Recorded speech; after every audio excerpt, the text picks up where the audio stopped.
Baik, selanjutnya ada beberapa karakteristik dari problem-based learning menurut David dan Valetti di tahun 1997. Seperti using stimulus material to help students discuss an important problem, question, or issue, presenting the problem as a simulation of professional practice or real-life situation. Jadi benar-benar situasi nyata yang dihadapi oleh siswa ya. Having students work cooperatively as a group, getting students to identify their own learning needs and appropriate use of available resources, applying this new knowledge to the original problem and evaluating their learning process. Nah, itu tadi adalah karakteristik dari problem-based learning. Kita lanjutkan ke example non-example strategy. Examples non-examples strategy according to the language understanding means example and not example. Mulyawan di tahun 2016 menjelaskan bahwa the examples used in teaching come from cases or pictures that are relevant to basic competencies. Model example and example is one of the group investigation approaches in cooperative learning. Jadi bisa digunakan dalam cooperative learning ya, which is designed to influence student interaction patterns and improve the acquisition of academic result. Nah, di sini Wahyudi juga menjelaskan bahwa example and example is a teaching strategy that chooses pictures as a medium to convey the subject matter. Jadi, example non-example ini biasanya menggunakan media gambar ya. This strategy aims to encourage students to learn to think critically by solving the problems contained in the example of image presented. Jadi akan ada gambar contoh dan gambar bukan contoh yang akan dijadikan pedoman oleh siswa. Di dalam gambar contoh, siswa akan belajar mengenai apa saja yang harus mereka lakukan, dan di dalam gambar yang bukan contoh, mereka akan mempelajari apa saja yang tidak boleh mereka lakukan di dalam menulis. Jadi, guru dapat menggunakan strategi example and non-example ini. Kemudian Huda juga menjelaskan bahwa the image used in the strategy is displayed through a projector or the simplest is a poster. Jadi, example non-example ini bisa ditampilkan dengan menggunakan proyektor atau juga bisa menggunakan poster. Nah, jadi guru bisa memberikan print gambar dan ditempelkan ke papan tulis atau bisa juga menggunakan LCD projector untuk memberikan gambaran mengenai examples and non-examples. Nah, kemudian the picture must be clear. Jadi gambar ini harus jelas ya, biar siswa itu bisa melihat secara jelas dan memahami setiap detail dari gambar yang diberikan.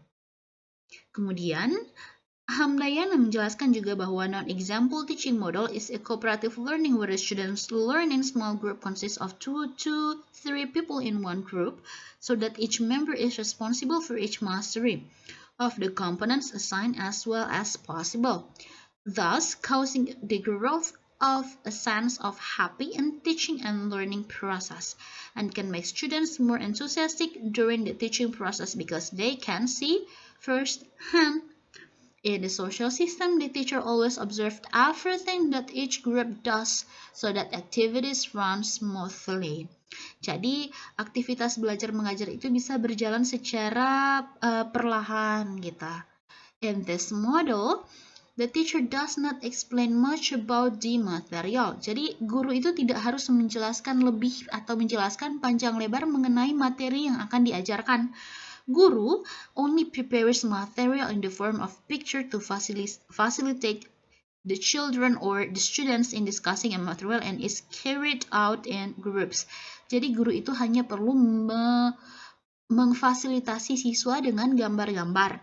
Gambar mana yang example dan gambar mana yang non-example.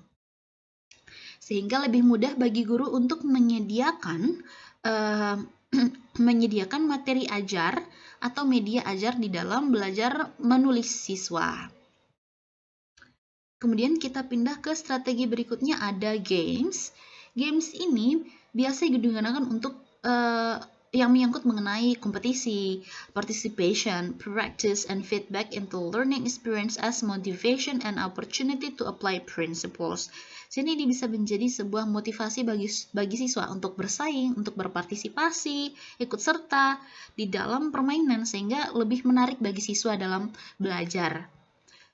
Carefully planning the use of games in the classroom, for example, practicing certain verbs, tenses, questions, locations, and etc.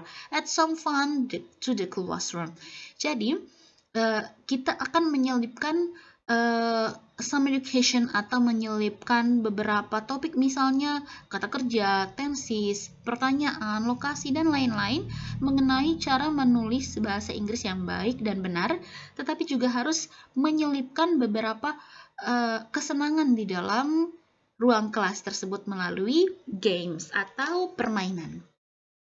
Nah, beberapa manfaat dari games ini adalah students actively participate, jadi siswa itu bisa berpartisipasi secara aktif, juga bisa meningkatkan motivasi siswa, promote them learning and collaboration skill, provide a challenge that can lead to confidence, jadi siswa bisa lebih percaya diri, kemudian provide feedback, siswa akan memberikan feedback, can create an interesting learning environment, jadi akan ada lingkungan yang menarik di dalam pembelajaran tersebut. Nah, di sisi lain, penggunaan game sebagai strategi juga memiliki disadvantages atau memiliki kerugian. Seperti, it can create emotion from inside or outside the group. Jadi akan ada emosi baik dari luar ataupun dari dalam grup belajar. It may lose motivation for students who are inherently uncompetitive. Jadi untuk siswa-siswa yang tidak terlalu suka bersaing, itu bisa mengurangi motivasi mereka. It will make those who are not so skilled or energetic feel inadequate. Jadi siswa-siswa yang kurang terlalu memiliki skill juga akan mengalami disadvantages dengan menggunakan media game ini. Jadi guru harus pintar-pintar dalam menggunakan materi ini agar cocok diaplikasikan di ruang kelas. Kemudian, if the format is rigid and the focus is on winning, it may hinder creativity. Jadi, penggunaan game ini juga bisa menurunkan atau bisa mengganggu kreativitas siswa. Nah, kemudian yang terakhir ada think, pair, share. Nah, thinking in pair sharing is a teaching strategy where it is a type of cooperative learning. Jadi, ini adalah belajar bersama teman sejawat ya. Think, pair, share. Jadi akan ada berbagi pemikiran dengan teman sejawat. Nah, grup yang akan membahas think, pair, share ini hanya terdiri dari 2 siswa saja. Baik, kemudian this think, pair, share strategy involved from cooperative learning research and waiting times. It was first developed by Frank Lehman and his colleagues at the University of Maryland, who said that think, pair, share is an effective way to vary the atmosphere of class discussion patterns. Nah, jadi strategi ini juga bisa memberikan waktu kepada siswa untuk berpikir mengenai jawaban-jawaban dari pertanyaan atau masalah yang telah diberikan oleh guru. Kemudian, students help each other in solving these problems. Jadi, siswa akan saling membantu dalam memecahkan masalah-masalah tersebut. Nah, jadi berdasarkan penjelasan di atas, dapat disimpulkan bahwa teaching model dari think, pair, share ini adalah sebuah teaching model yang memberikan waktu kepada siswa untuk dapat berpikir secara individu di dalam satu kelompok berpasangan melalui think, pair, share, di mana didesain untuk membantu siswa untuk berinteraksi dengan orang lain atau dengan teman sejawatnya. Baik, selanjutnya, think, pair, share dapat memberikan waktu untuk siswa juga berpikir dan membantu teman, seperti yang sudah dijelaskan sebelumnya ya.